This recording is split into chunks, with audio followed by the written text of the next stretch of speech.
This videotape will deal with related rates problems. In a related rates problem, we have two or more variables that are all functions of time. That is, they change, these variables are changing as time passes. And they are related to each other by means of some equation. If we have an equation linking these variables, if we differentiate both sides of this equation with respect to the variable t, time, we will get an equation which links their rates of change. Whereas if the original variables are related, then upon differentiation with respect to t, their rates of change will be related. If we know all but one of the rates of change, we'll be able to solve for the one rate of change that we do not know. In these related rates problems, I know they're word problems, you're going to be a little nervous because you're going to see the words. Just stay calm, and I think you'll be able to work through. The easiest way to master this is to work through key examples. There is a sheet of examples available in the math lab where you rented this videotape, so you don't have to actually copy down the problems. Let's look at the first problem.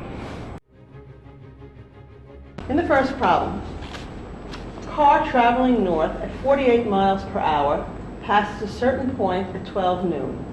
A second car going east at 25 miles per hour passes the same point 15 minutes later. How fast will the cars be separating at 1:15 p.m.? Okay, now let's try to draw a picture of what's happening.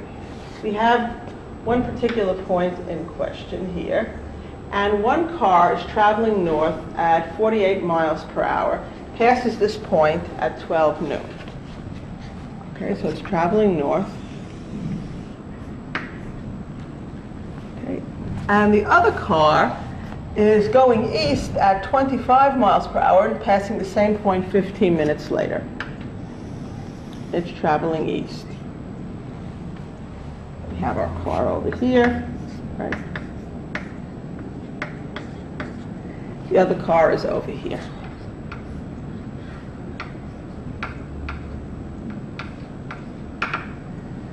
But they started, in other words, they passed this point, they went on their way.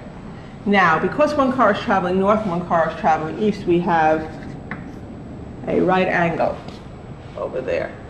Now, let's say the car traveling east has traveled X miles, and the car traveling north has traveled Y miles. We're interested in how fast will the cars be separating at 1:15 p.m. Let's denote the distance between the cars by the variable z. We have three variables in this problem that are related. Okay, and three variables that are all functions of time. They're all changing as time passes. X, the distance of this car from this point of reference, is changing, it's increasing. Y, the distance of this car from the point of reference, is changing. And z, the distance between the two cars, is changing. So, as time passes, X, Y, and Z are all changing. In fact, they're all increasing. Okay, so X, Y, and Z are all functions of time. That is, they're all changing, in fact, increasing as time passes. Now, what are we given? We are told the rate at which X is increasing, dx dt. We're told that the car traveling east was going at 25 miles per hour.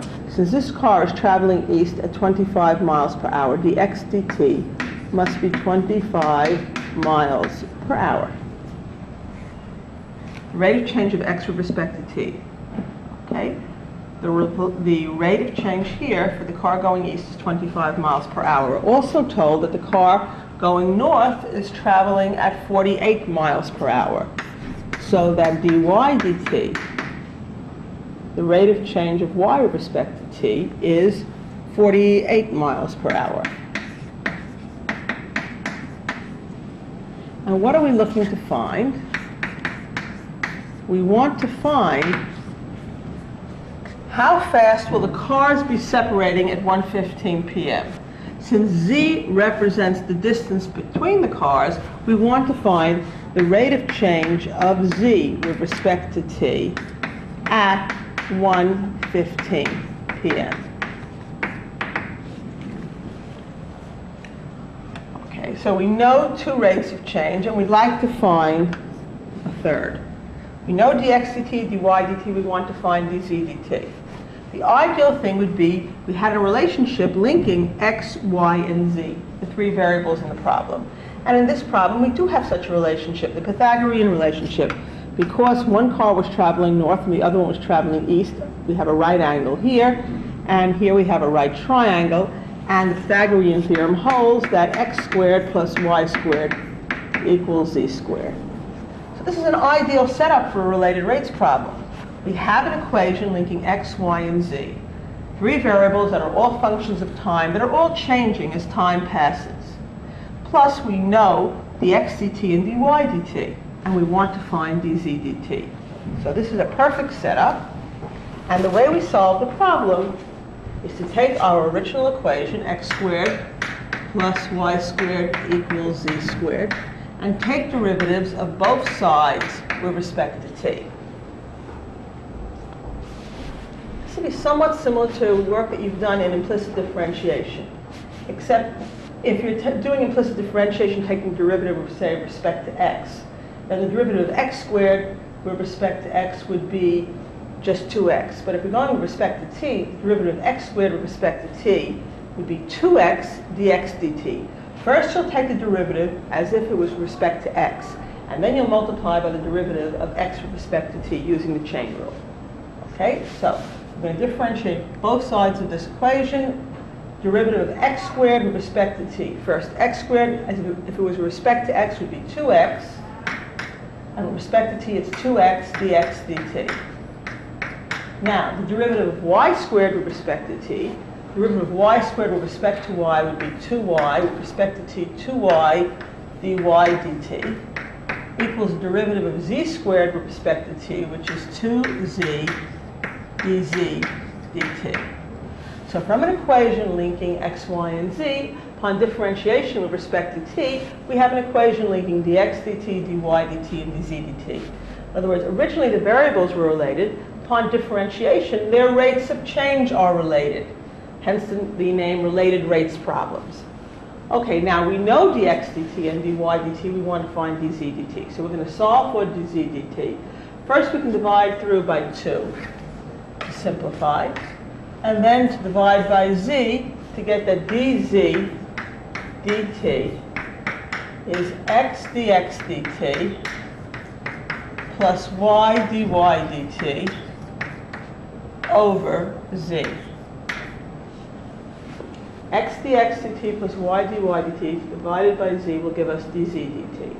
And we're looking to solve for dz dt. And at this point, we can substitute into the problem. Let's see what we know and what we need to find. X dx dt plus y dy dt over z. Now in the given, we were given that the x dt was 25 miles per hour. And we were given that the y dt was 48 miles per hour. Okay. We were not explicitly given x, y, and z, but we were given enough information to find them out. Let's draw a picture of what's happening at 1:15 p.m.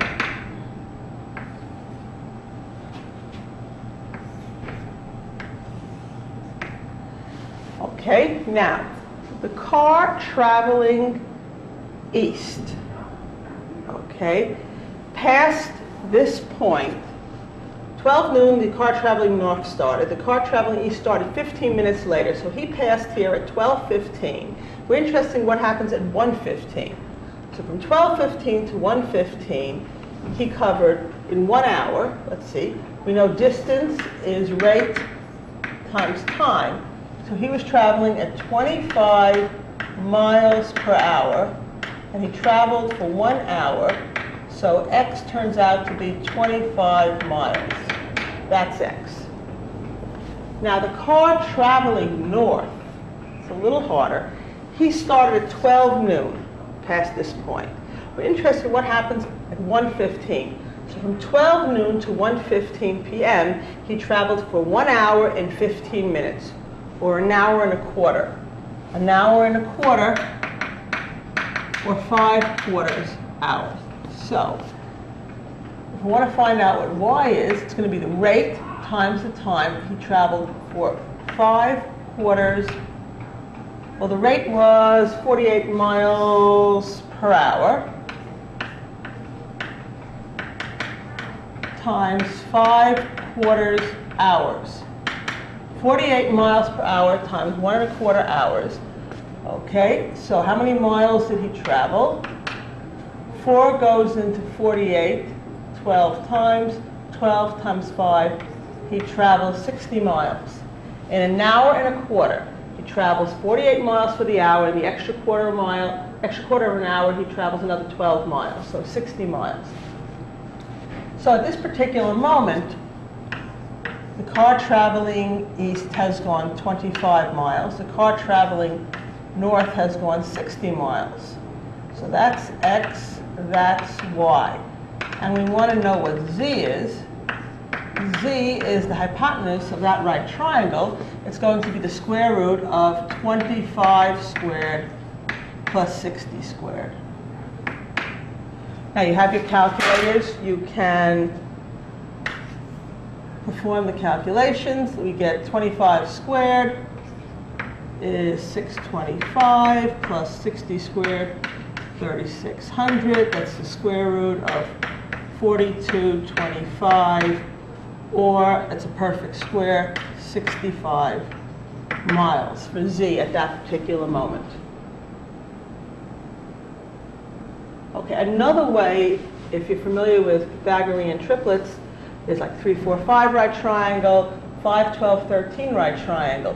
So if you happen to recognize that this is 5 times 5 and this is 12 times 5, then the hypotenuse would have to be 13 times 5, or 65 miles. Okay, so now we know what x, y, and z are at 1:15 p.m. X is 25 miles. Y is 60 miles. And z is 65 miles.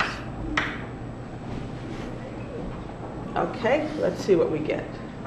The numerator is going to be miles times miles per hour, square miles per hour, plus square miles per hour. So square miles per hour divided by miles.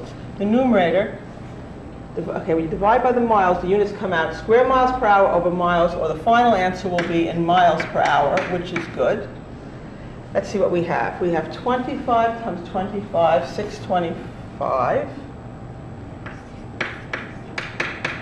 plus 60 times 48, which is 2,880, divided by 65, and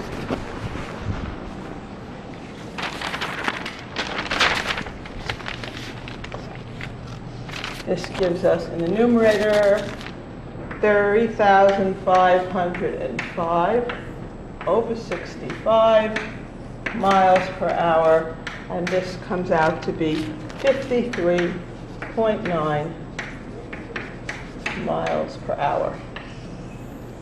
So the cars are separating. At 1:15 p.m. they're separating at the rate of 53.9 miles per hour. Let's look this over again. We had one car traveling north, another car traveling east. The rate at which the cars are separating. X represented the distance traveled east, Y the distance traveled north. See the distance between them. Okay, x squared plus y squared was equal to z squared. We took the original equation linking x, y, and z, differentiated both sides with respect to t, got an equation linking dx dt, dy dt, and dz dt. Since we were told dx dt and dy dt, we just had to solve for dz dt. The only thing that we had to do, that required a little bit of thought here, was to figure out what was happening at 1:15 p.m., what x, y, and z were at that particular moment. And we saw, using the fact that distance is rate times time, this car traveled from 12:15 to 1:15, 1 hour at 25 miles per hour, 25 miles. This car started at 12 to 1:15, an hour and a quarter, at 48 miles per hour, that he traveled 60 miles, and we used the Pythagorean theorem to figure out the hypotenuse. Z had to come out to be 65 miles, and we substituted in the values for x, y, and z, and we were able to get the final answer. So dz dt is 53.9 miles per hour. The cars are separating at the rate of 53.9 miles per hour. It's a positive quantity. Z is an increasing function. For our second example, let's try this. Air is being pumped into a spherical balloon at the rate of 100 cubic centimeters per second. How fast is the radius of the balloon increasing when the radius is 5 centimeters? Okay. We're pumping up this balloon. Now, when you see 100 cubic centimeters per second, let's say you're not sure which rate of change you're getting. Something is 100 cubic centimeters per second. Now, if you're not sure, units can help you. I see a volume unit over a time unit. That can tip you off that this is dV dt that you've been given. Now, dV dt is going to be plus 100 cubic centimeters per second because we're pumping the air into the balloon. If, however, there was a problem where the balloon had a leak and air was escaping from the balloon at a certain rate, dV dt would be negative. V is increasing as time passes, and its rate of change is going to be positive.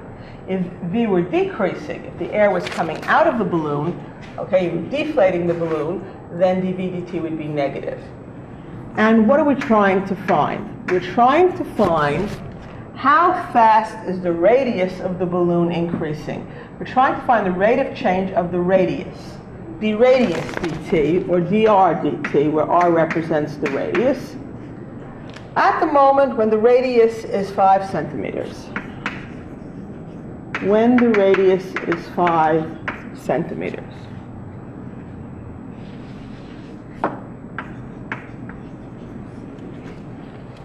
Now, we have dV dt, we want to find the r dt. We'd like to have an equation linking v and r. And this is provided by the formula for the volume of a sphere. The volume of a sphere is 4/3 pi r cubed, where r is the radius. Later on this semester, you will use calculus to derive this formula for the volume of a sphere.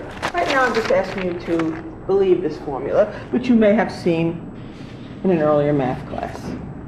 Okay, there is a formula linking v and r for a sphere. You know dV dt, you want to find the r dt. So this is an ideal setup.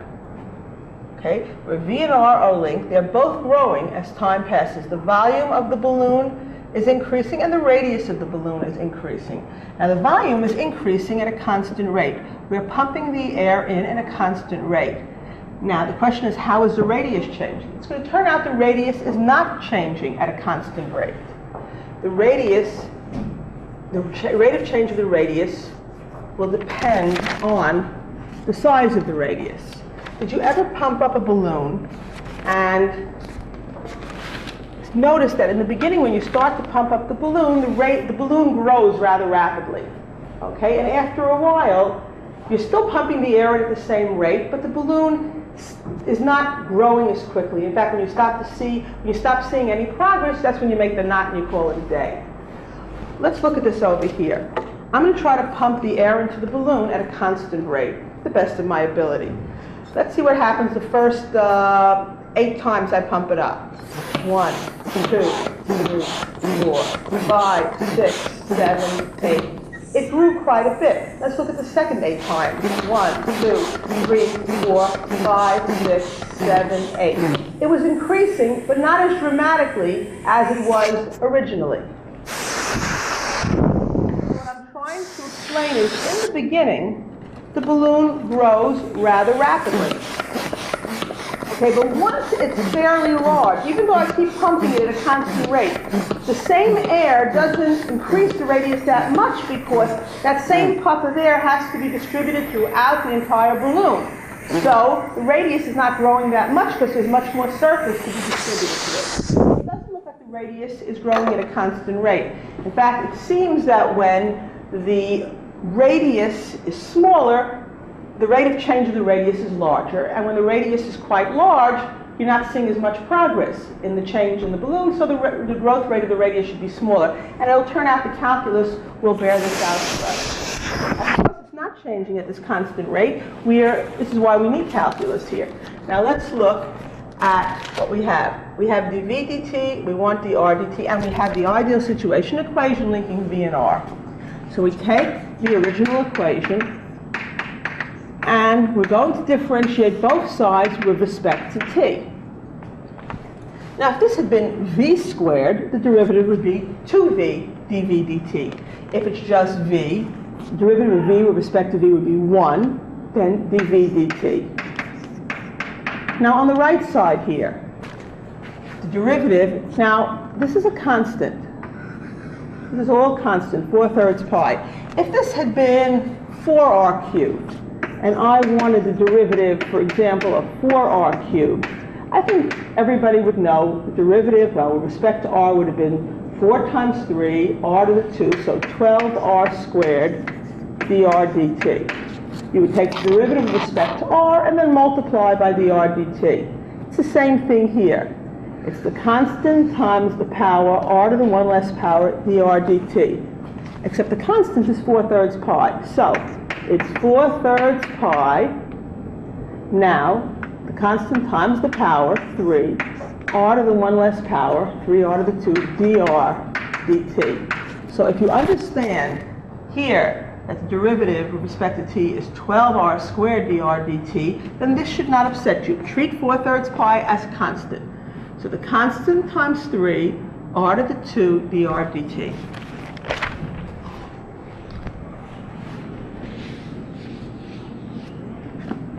So dv dt is equal to, now the 3's cancel, 4 pi r squared dr dt. And in this problem, we're looking for dr dt.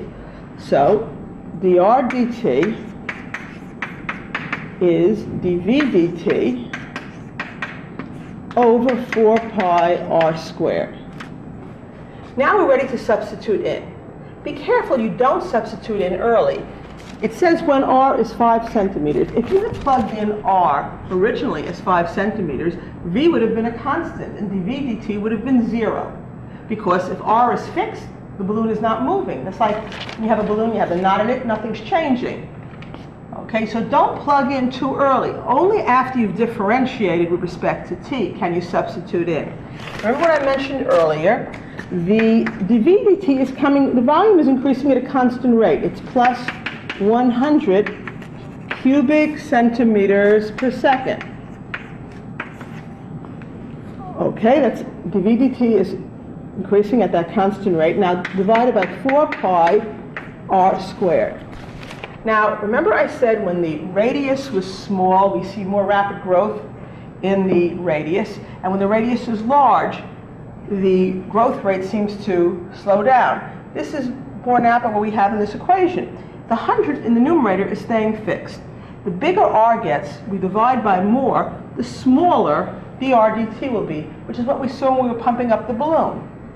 Okay? The larger r gets, the smaller the rate of change of r with respect to t.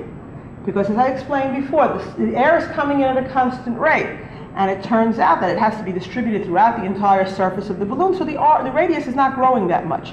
However, in the beginning, when r is small, you divide by something smaller, the result is going to be larger. Dr dt at that time will be bigger. Now, at this particular moment in question, r is 5 centimeters. So r squared would be 5 squared, 25 square centimeters. Let's see what happens here. The final answer will be in the unit. This is cubic centimeters per second over square centimeters, so it'll be in centimeters per second, which is good. It should be a radius unit over a time unit. We have 100 over 4 pi times 25, or 4 times 25 is also 100. The hundreds cancel, so we have 1 over pi centimeters per second, which is approximately 0.3 centimeters per second. So at this particular moment, the radius is increasing. It's positive. It is increasing at the rate of 0.3 centimeters per second. For our next example, number 3, we have the length of a rectangle is increasing at the rate of 3 inches per second, and the width is decreasing at the rate of 2 inches per second. How fast is the area changing at the moment when the length is 8 inches and the width is 4 inches? Is the area increasing or decreasing at this instant? Okay, we have a rectangle. We have the length and the width. And we are given the rate of change of the length and the rate of change of the width. And we're looking to find, it says, how fast is the area changing? They're looking for the rate of change of the area. How fast is the area changing? We want to find the area dt, the A dt. At the moment when the length is 8 inches and the width is 4 inches. Now we're told, and this is important, the length of the rectangle is increasing at the rate of 3 inches per second, and the width is decreasing. Remember I mentioned earlier in the balloon problem, I said that if we're pumping the air into the balloon, the volume is increasing and the rate of change is positive. Okay, here we have the length is increasing, so dl dt should be plus 3 inches per second, since the length is increasing as time passes. dl dt, the rate of change of L with respect to t, is positive. However, now the width is decreasing at the rate of 2 inches per second. So for dw dt, we have minus 2 inches per second, because the length is increasing and the width is decreasing. And here it is important that you specify the rates, because the signs of the rates, it is not obvious when we look at the problem whether the area is going to be increasing ultimately or decreasing at this moment. Now, we have dl dt and dw dt, and we want the A dt. So what we need is an equation linking A, L, and W. And of course, we have the formula for the area of a rectangle.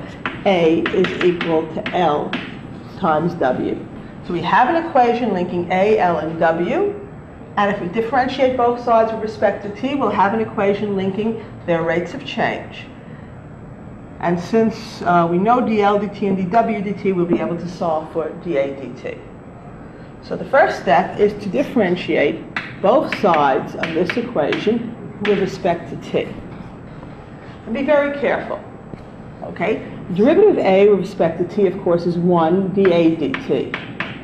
However, the derivative of the right-hand side is not dl dt times, because it's a product. We have to use the product rule. Don't forget the product rule in this problem. The derivative of the right side with respect to t, it's going to be the first times the derivative of the second function, the derivative of w with respect to t, plus the second, w, times the derivative of L with respect to t. Okay? Don't forget the product rule. So the derivative of A with respect to t is 1 dA dt. And now on the right side, it's a product with the first times the derivative of the second plus the second times the derivative of the first. And now we're ready to substitute in the information that we were given. At the moment in question, L is 8 inches and W is 4 inches. dl dt is 3 inches per second, but that goes over here. Plus 3 inches per second. And dw dt is minus 2 inches per second. So we get, for units, inches times inches per second, square inches per second. For both of these, we get minus 16, minus 8 times 2, plus 4 times 3 plus 12. So minus 16 plus 12. The area is changing at the rate of minus 4 square inches per second. Notice how we do get an area unit over a time unit, which is what we would want for dA dt. So the area is changing at the rate of the rate of change of the area is minus 4 square inches per second. Now the question was, is the area increasing or decreasing at this instant? Because of the minus sign, the area is decreasing. Since the A dt is negative, the rate of change of A with respect to t is negative, it means the area is decreasing at the rate of 4 square inches per second.